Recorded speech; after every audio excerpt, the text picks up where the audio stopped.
प्रणिपात पिताश्री। स्तर्यः पुष्टानि सा जनास इंद्र। महाप्रस्थान का अर्थ समझते हो ना पुत्रों?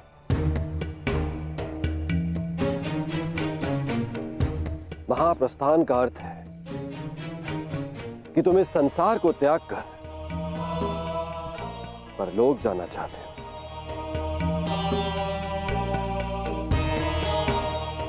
परंतु स्मरण रहे, यह मार्ग इतना सरल नहीं है पुत्रों। हमारे समक्ष अनेक विपदाएं, अनेक समस्याएं उत्पन्न होंगी।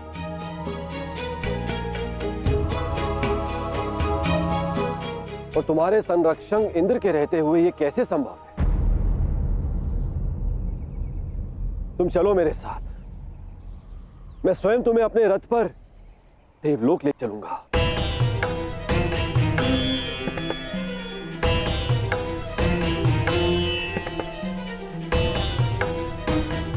आपका हमारे प्रति ये प्रेम गदगद कर देने वाला है इंद्रदेव,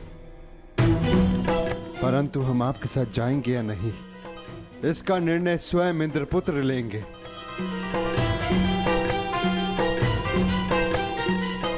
अर्जुन, निर्णय तुम्हारा है।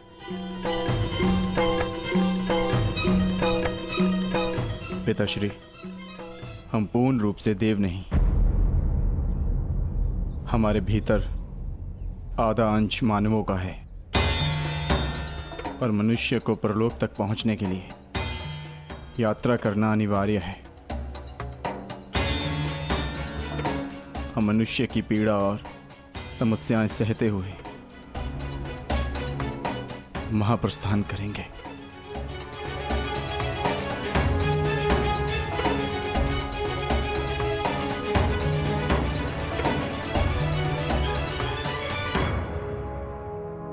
मुझे तुम पर गर्व है पुत्र।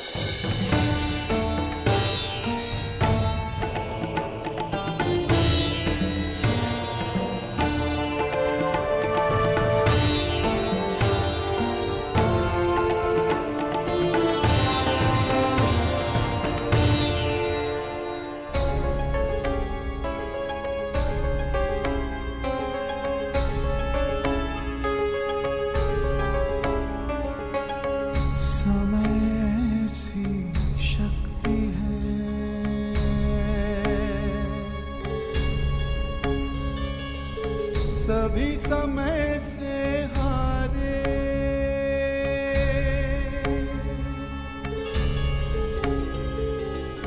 समय से शक्ति है, सभी समय से हारे। राजा हो या रंग सभी बनते रहे बेचारे।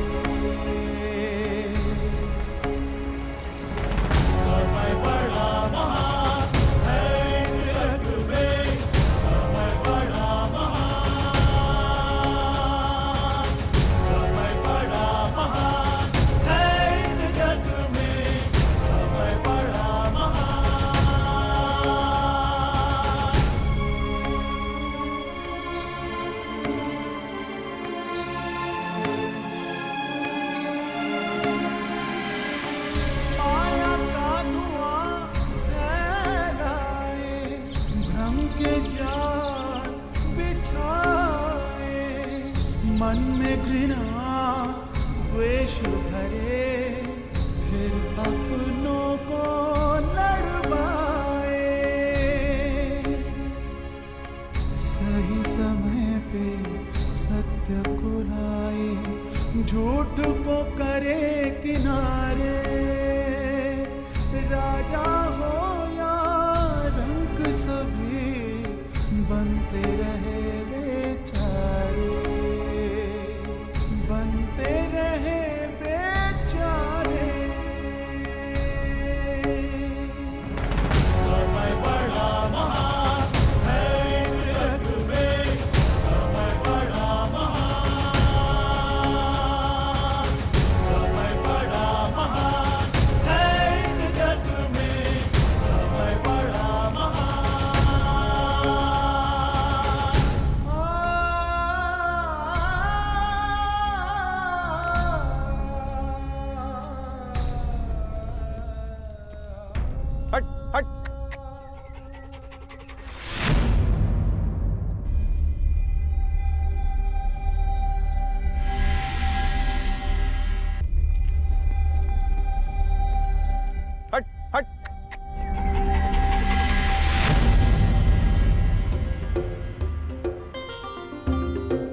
देखिए ना ज्येष्ठ, कब से कुकुर हमारा पीछा कर रहा है। जाओ, हमारे पास तुम्हें देने के लिए कुछ भी नहीं है। प्रतीत होता है कि आर्य नकुल के रूप पर मोहित हो गया है।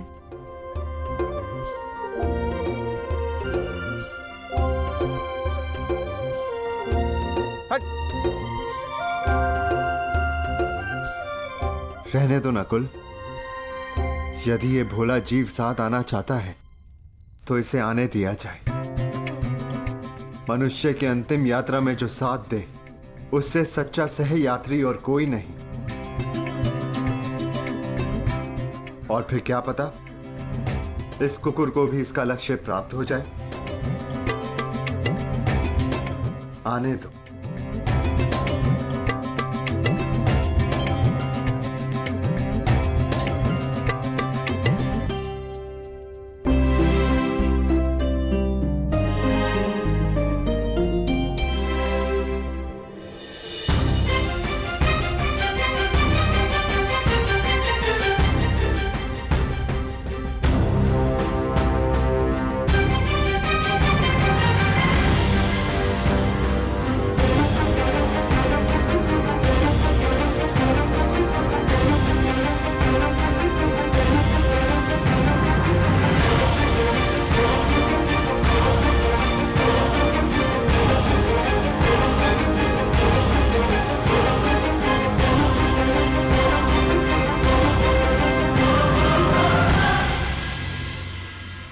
ज्येष्ठ, ऐसे कठिन चढ़ाई हम कैसे चढ़ेंगे?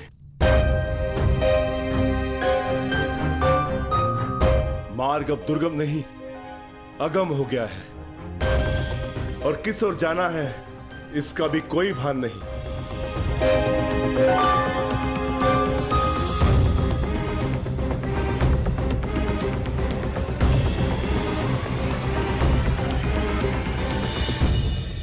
हमें कैलाश पर जाना है भीम, और अब वही मार्ग दिखाएंगे जो कैलाशपति हैं। नमः शिवाय।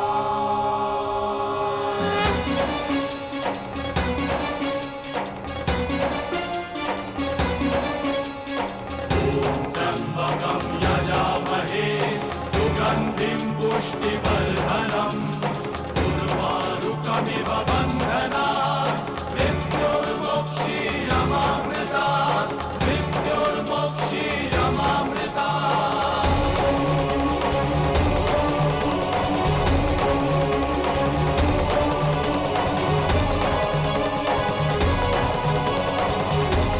ओम नमः शिवाय।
प्रणिपात महादेव।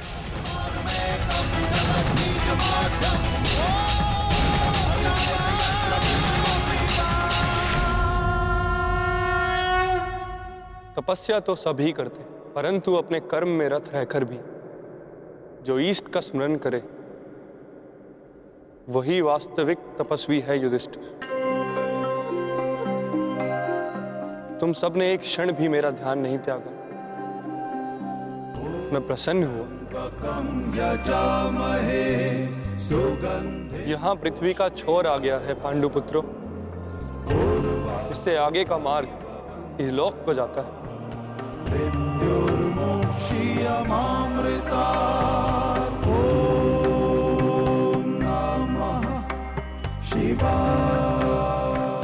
मार्ग दिख नहीं रहा है महादेव। क्योंकि इस मार्ग पर चलने का मूल्य चुकाना पड़ता है, जो सरल नहीं।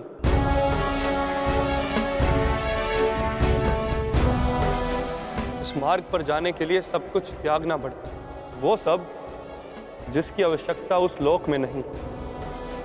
हर भाव, हर गुण, हर अवगुण, हर शक्ति, सब कुछ त्यागना होगा।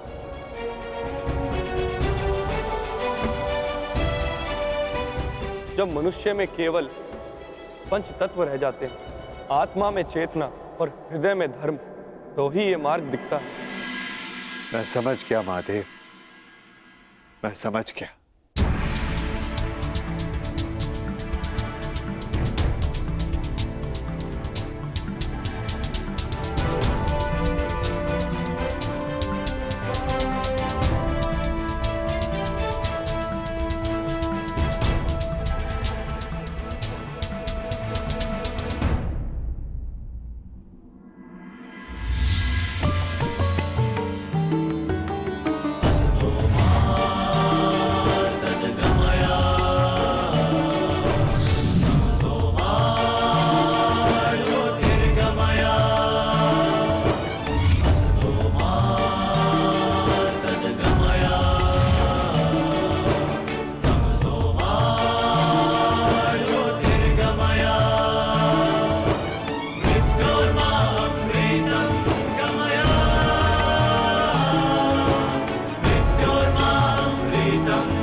इस यज्ञ कुंड में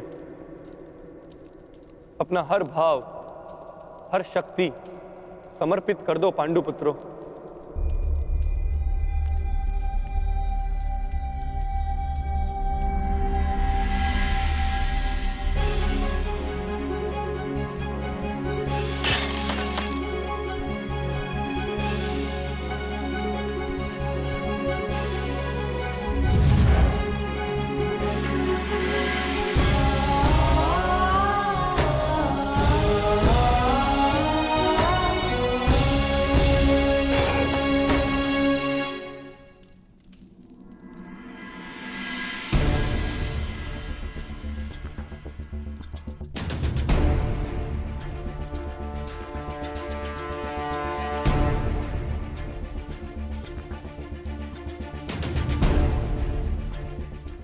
मैं इस गांडीव का और उन समस्त शस्त्रों का परित्याग करता हूं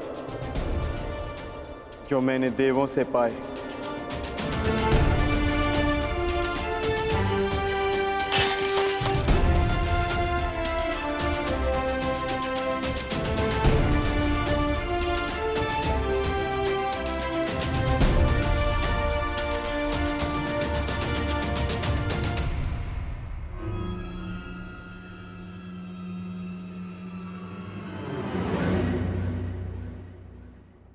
ज्येष्ठ, मार्ग तो अभी भी प्रकट नहीं हुआ। तुम्हारी बारी है पांचाली।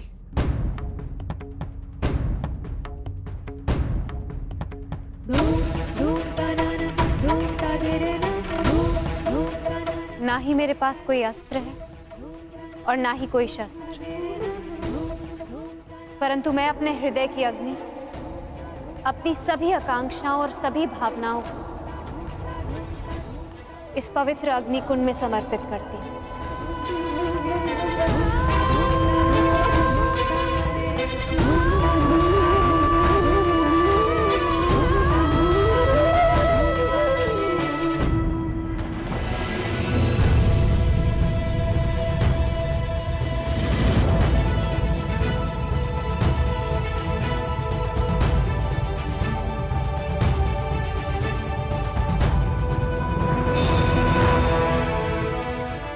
तुम्हारी यात्रा मंगलमय हो पुत्र।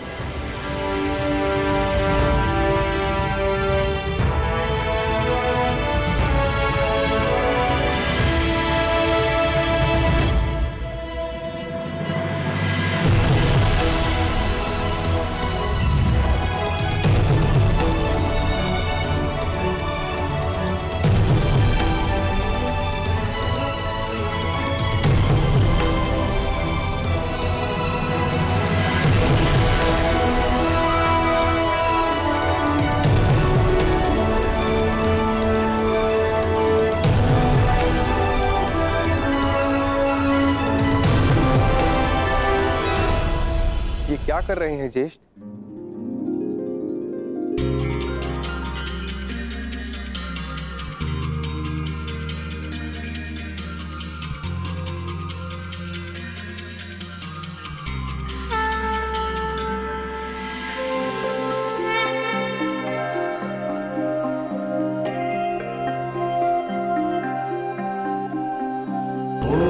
त्र्यंबकं यजामहे सुगंधिं पुष्टिवर्धनम् उर्वारुकमिव बन्धनात् मृत्युर्मोक्षीयमामृतात्।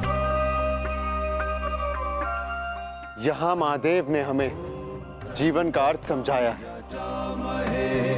सुगंधिं पुष्टिवर्धनम्। अब से इस स्थान को केदारनाथ के नाम से पुकारा जाएगा।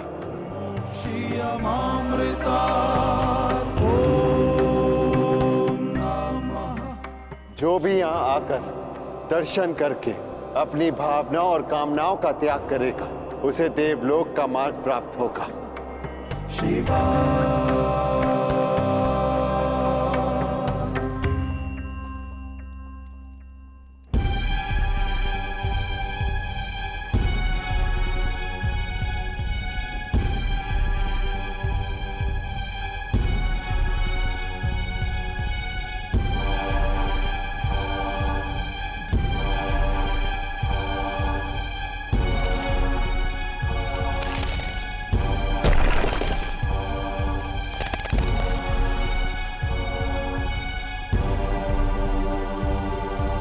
अब क्या करें ज्येष्ठ? आगे कोई मार्ग दिखाई नहीं दे रहा और ये चढ़ाई और भी कठिन होती जा रही है। आर्य, अब तक हर समस्या में मैं आप लोगों से आगे बढ़कर मार्ग ढूंढती आई। मैं आगे जाकर देखने का प्रयास करती हूँ।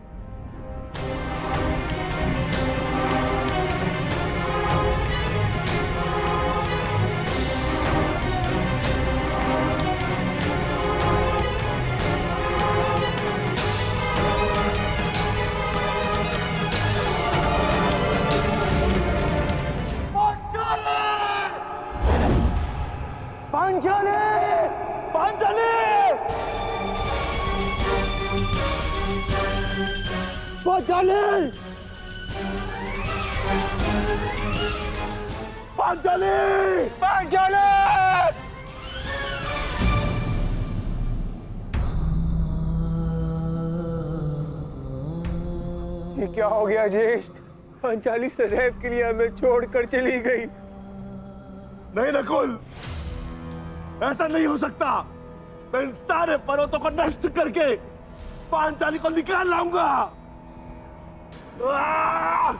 चाँद भी शांत रहो, यही नियति है और हमें इसका सम्मान करना चाहिए। नियति? कैसी नियति ज्येष्ठ? महादेव ने कहा था ना कि इस यात्रा पे चलने से पूर्व हमें अपना सब कुछ त्यागना होगा। अपना हर एक भाग, गुण, सब कुछ। चलो अनुज, आगे बढ़ो।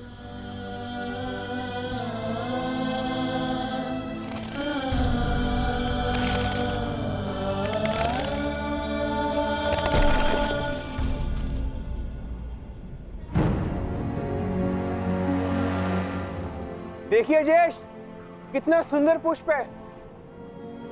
मैं इसे अभी लेकर आता हूं। नकुल, नकुल रुक जाओ, आगे खाई है। तुम्हें दृष्टि भ्रम हुआ है, वहां कोई पुष्प नहीं है। ज्येष्ठ, आप इसे नहीं देख पा रहे हैं, बिल्कुल निकट से इसे मैं देख पा रहा हूं। नकुल!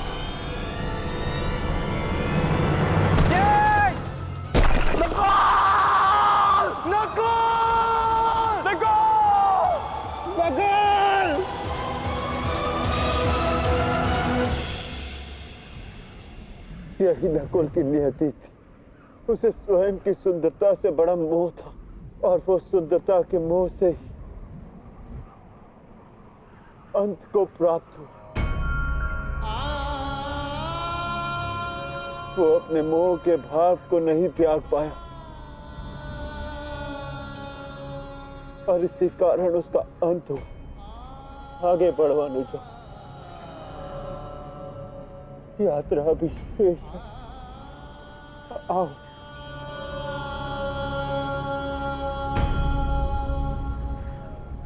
आओ अनुजा।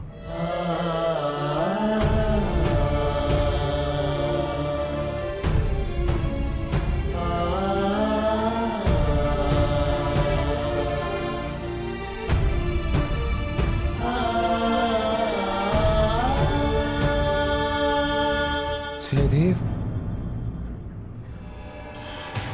नकुल, मैं यहाँ हूँ। नकुल,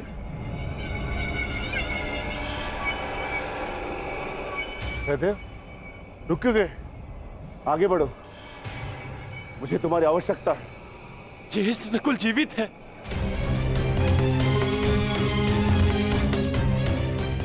ज्येष्ठ, मैं उसे सुन सकता हूँ। मैं उसे लेकर आता हूँ। अनुज, देखो, ये तुम्हारा भ्रम है। भ्रम? भ्रम में तो आज तक आप हमें रखते आए हैं ज्येष्ठ, क्योंकि आपने कभी हमसे प्रेम किया ही नहीं। आपके सहोदर नहीं है ना हम? सौतेले भाई अंत तक सौतेले ही होते हैं। नकुल! ये क्या प्रलाप है? ये क्या कह रहे हो तुम? सत्य कह रहा हूं। आपको नकुल के जाने का कोई दुख नहीं, क्योंकि मैं और वो आपके सगे भाई नहीं है। नहीं सहदेव, ये क्या?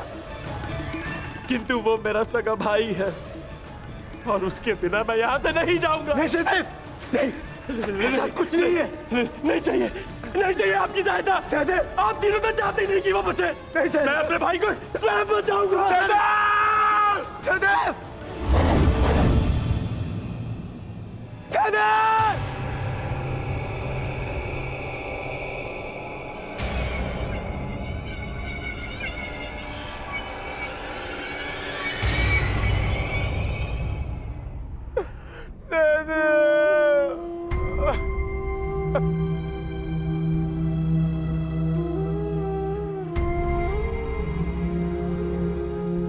उसकी मृत्यु का कारण था संदेह। वो अपने मन से संदेह को नहीं त्याग पाया और नकुल के संसार से जाने के पश्चात उसे पाने के लोभ ने इसके प्राण हर लिए। आगे बढ़ो, जाना सबको वही है। कर्म क्या होता है ये नियति निर्धारण करेगी।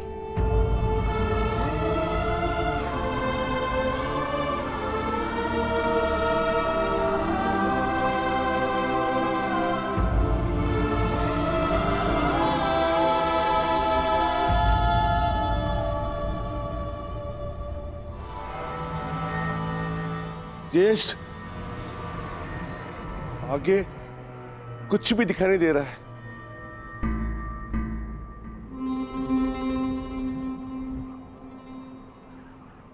अब आगे का मार्गदर्शन मैं कराऊंगा। जिस प्रकार महाभारत में आगे रहकर सबके लिए मार्ग मैंने बनाया, यहां भी मार्ग मैं ही बनाऊंगा।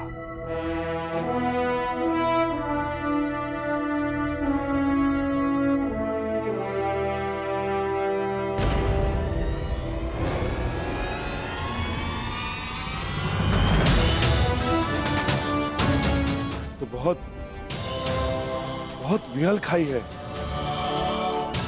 इसे कैसे पार करेंगे?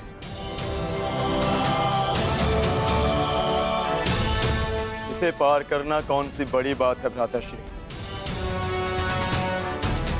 गांडीव नहीं, परंतु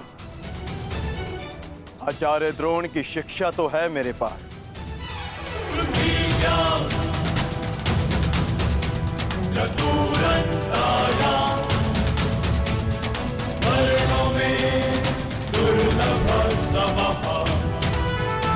इच्छास्त्र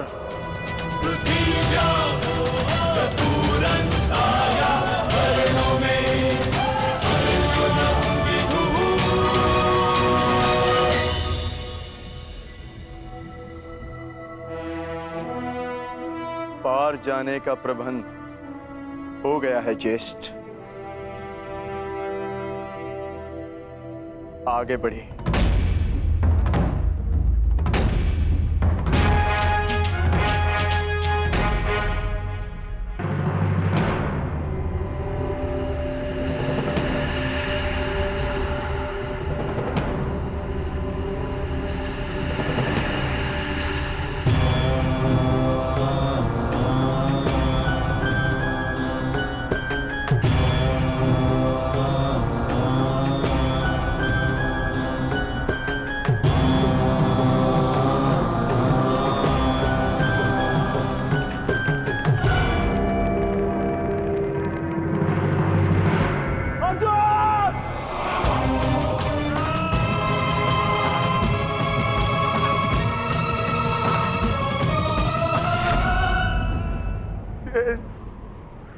अब अर्जुन क्यों?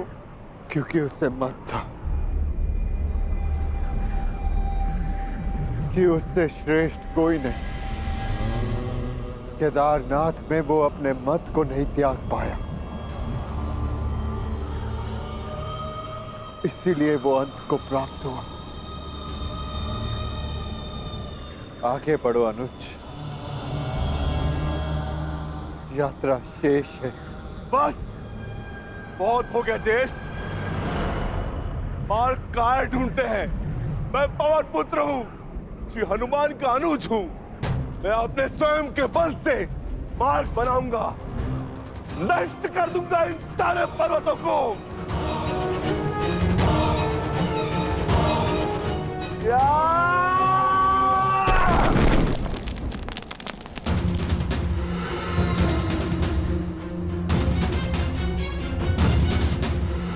आगे बढ़िए ज्येष्ठ।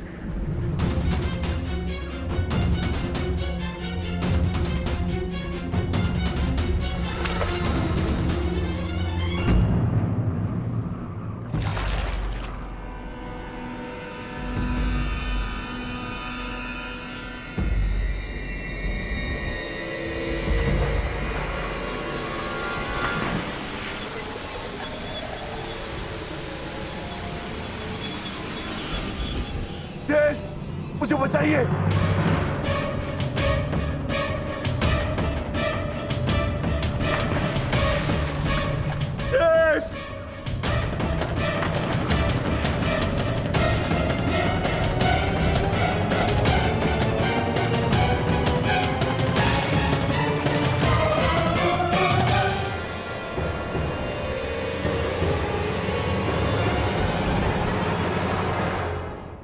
क्षमा करना भीम,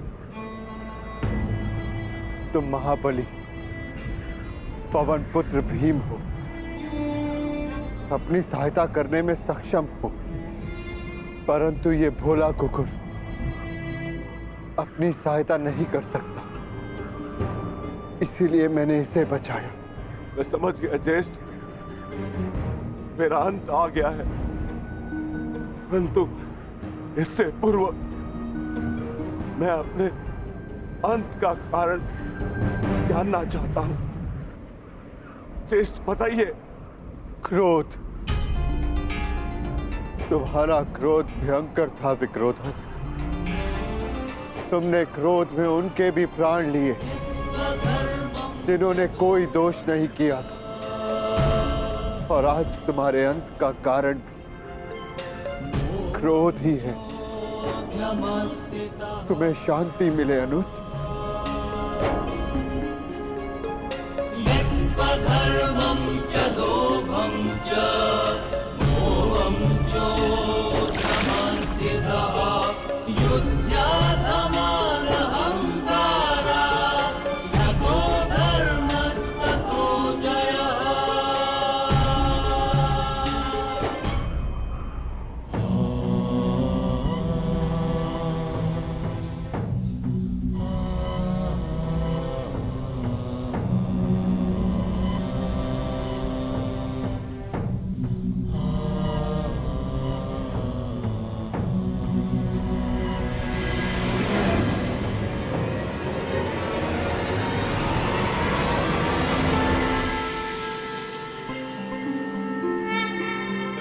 तुम्हारा स्वागत है युधिष्ठिर। वस्वताय धर्मराजाय भक्तानुग्रह कृतये। प्रणिपात धर्मराज। इस परलोक की यात्रा में तुम काम, क्रोध, मोह, लोभ सबसे विरक्त रहे, इसलिए तुम्हें सशरीर स्वर्ग में प्रवेश करने का वरदान मिलता है। तुम्हारे भाई और पत्नी अपने गुण अवगुण शक्ति का मत नहीं छोड़ पाए, इसलिए वो यहां तक पहुंचने में असक्षम रहे। ये एक सीख है युधिष्ठिर कि अपना परम स्थान पाने के लिए सब कुछ त्यागना पड़ता है। आओ भीतर चले आओ।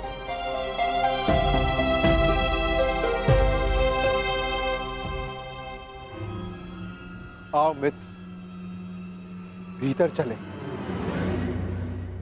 तुम इस कुकुर को अंदर नहीं ले जा सकते युधिष्ठिर।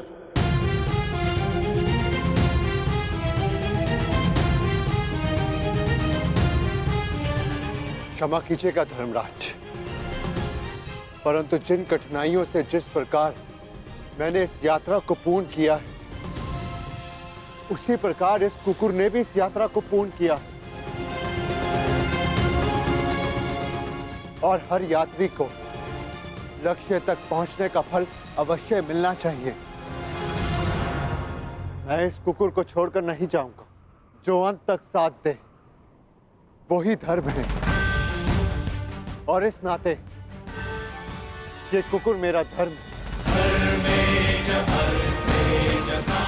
मैं युधिष्ठिर अपने धर्म को त्याग कर स्वर्ग की कामना भी नहीं कर सकता धर्मराज। आप आज्ञा दें, मैं लौट जाऊंगा।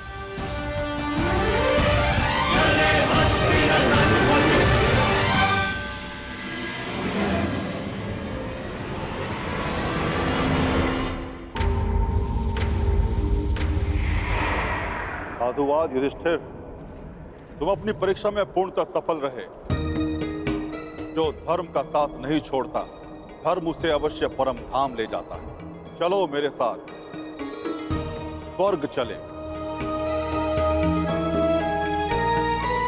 जैसी आपकी आज्ञा धर्मराज।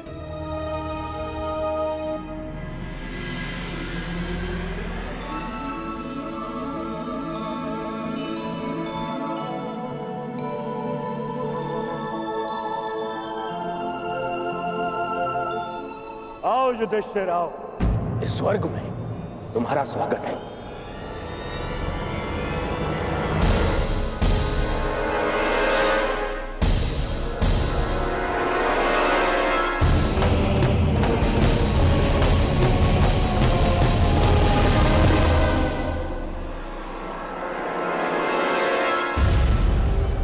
अंततः हम मिल ही गए।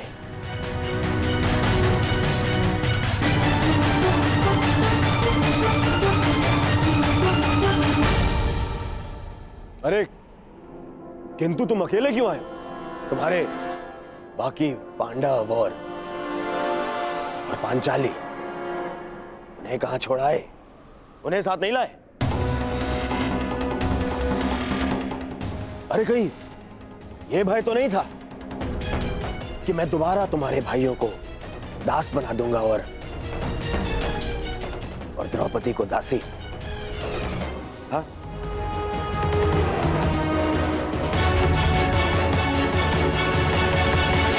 ये सब यहाँ क्यों धर्मराज? ये यहाँ इसलिए क्योंकि इन्हें युद्ध में वीरगति प्राप्त हुई थी।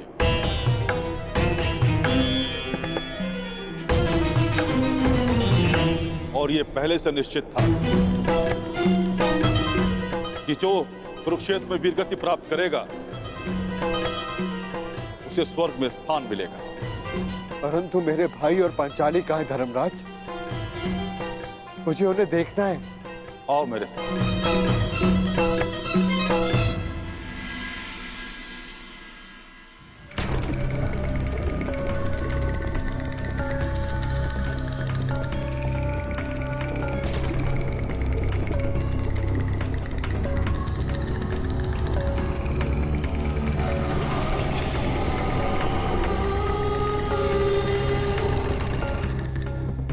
ये सब क्या है धर्मराज? कैसा स्थान है ये? ये नर्क है युधिष्ठिर। नर्क? नर्क।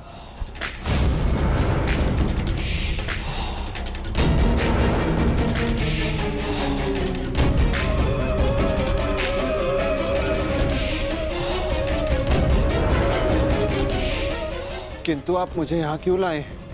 चलिए। रुकिए सम्राट युधिष्ठिर! हमें छोड़कर मत जाइए। आपकी देह को छूकर जो वायु आ रही है उससे हमारा मन तृप्त हो रहा है। ये किनका स्वर है धर्मराज? उनका, जिन्हें अपने अपने कर्मों का दंड मिल रहा है।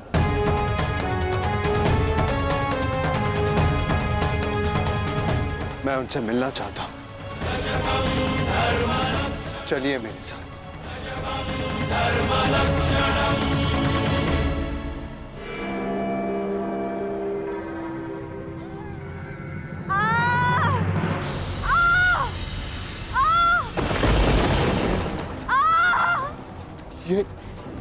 ये अन्याय है धर्मराज। पांचाली ने पाप नहीं किया था, उसके साथ पाप हुआ था। नहीं धर्मराज, तुम भूल रहे हो। पांचाली ने दुर्योधन का अपमान किया राजसूय यज्ञ में। अंधे का पुत्र अंधा। परंतु उसने दुर्योधन के साथ साथ धृतराष्ट्र का भी उपहास उड़ाया था। हर क्षेत्र में निपुण होने के पश्चात भी और स्वयंवर में बुलाए जाने के पश्चात भी कर्ण को अस्वीकार कर दिया। ये शरसंधान नहीं होगा, क्योंकि मैं एक सूत पुत्र से विवाह नहीं करूंगी। ये वही दर्प की अग्नि है जो इसे जला रही है।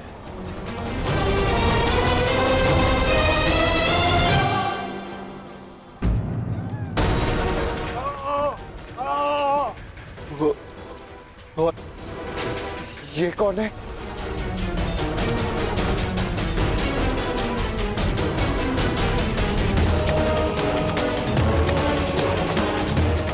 अपना बचपन स्मरण करो युधिष्ठिर, और स्मरण करो धनुर्विद्या के महारथी बालक का, जिसने अभ्यास में विघ्न डालने वाले श्वान का मुख बाणों से भर दिया था।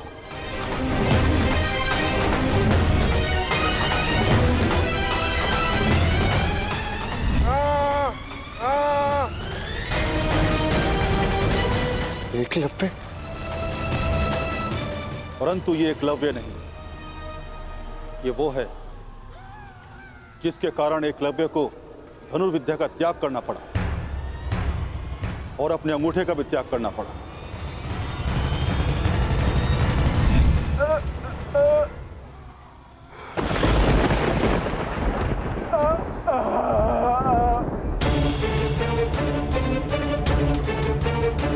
अर्जुन? अर्जुन की इसी लालसा के कारण एकलव्य को बहुत कुछ खोना पड़ा। वही पाप अर्जुन को इस परिस्थिति में ले आया है। तो फिर भीम का है धर्मराज? भीम उधर है।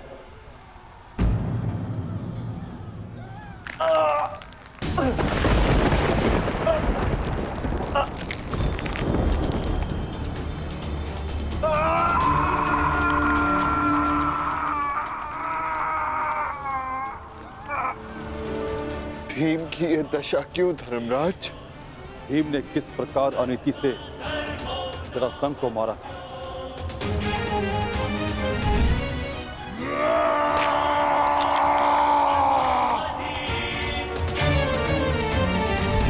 और किस प्रकार दुर्योधन की जंगा तोड़ी थी।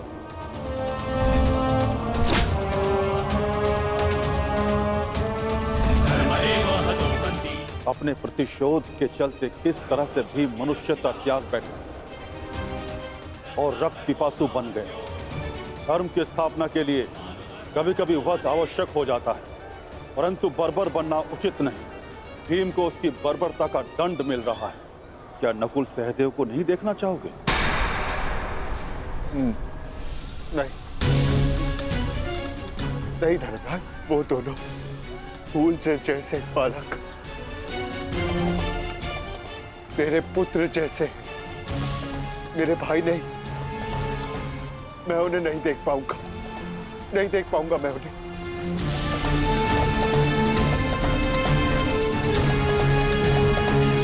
तो स्वर्ग चलें युधिष्ठिर?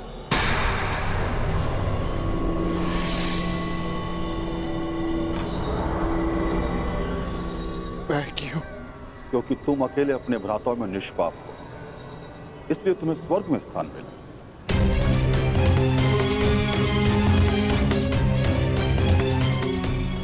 नहीं नहीं धर्मराज, मैं अपने भाइयों को छोड़कर नहीं जाऊंगा। यदि उन्होंने कोई अनीति की है तो उसका कारण मैं, एक ज्येष्ठ होने के नाते मेरा कर्तव्य था कि मैं अपने भाइयों को, अपने परिवार को उचित मार्ग दिखाऊं। मैं अपने परिवार को छोड़कर नहीं जाऊंगा यहां से। जहां मेरा परिवार रहेगा वही मेरे लिए स्वर्ग है। मैं यहीं रहूंगा धर्मराज, यहीं।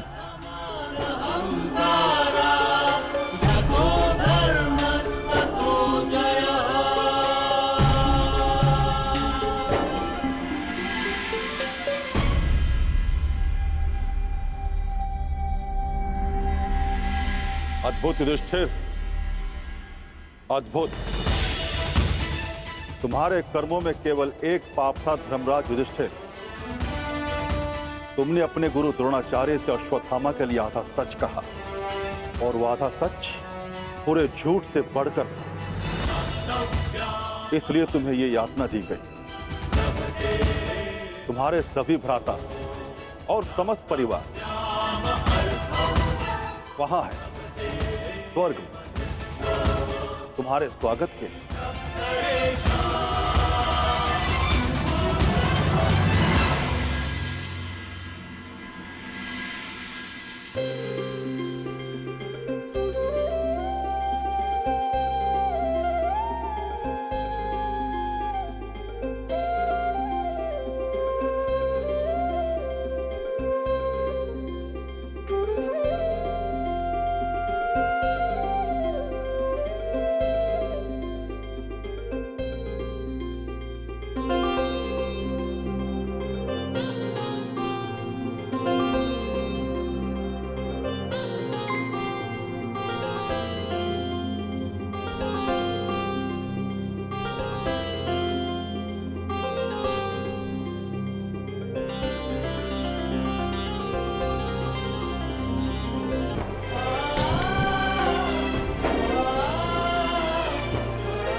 आइए ज्येष्ठ।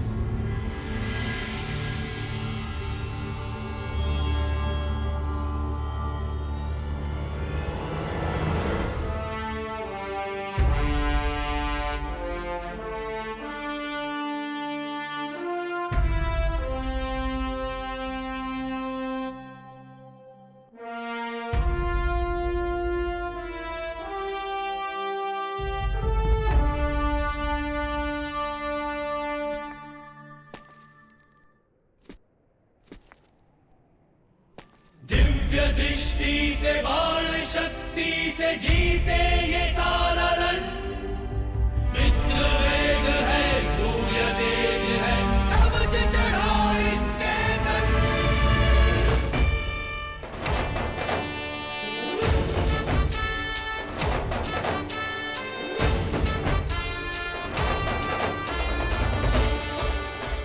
ज्येष्ठ,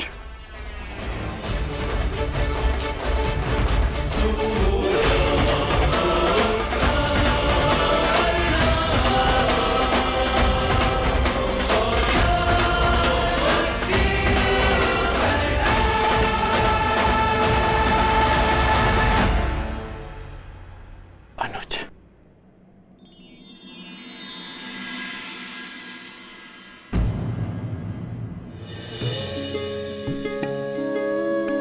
माधव,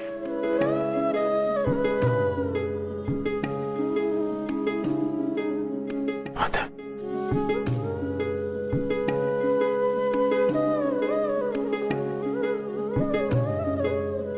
हाँ धर्मराज, और देखो आज सारे 106 भाई एक साथ स्वर्ग में हैं, और यदि धरती पर ये सारे 106 भाई एक साथ होते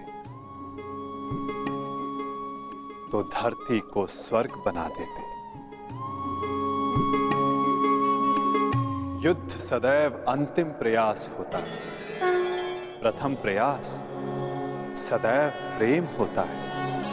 प्रेम से संब्रह्म जन्म लेता है, और संब्रह्म से आदर, आदर से करुणा, और जब मनुष्य में करुणा होती है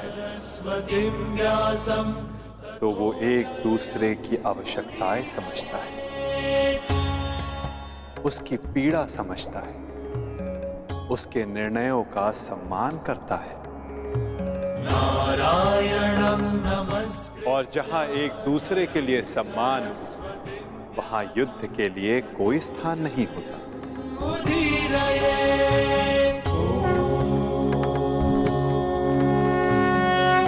परंतु माधव, धरा को आपकी कमी अवश्य अनुभव होगी।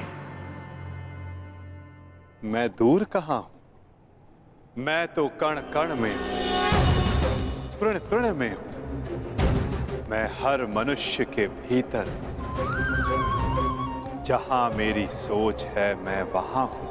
यदा यदा धर्मस्य ग्लानिर्भवति भारत तदात्मानं सृजाम्यहम्। जब जब आवश्यकता होगी मैं तब तब आऊंगा, और आशा करूंगा कि इस बार मैं युद्ध में नहीं, परिवर्तन की यात्रा का सारथी बनूं, उसका सारथी बनूं जिसके मन में विजय नहीं, परिवर्तन का भाव हो।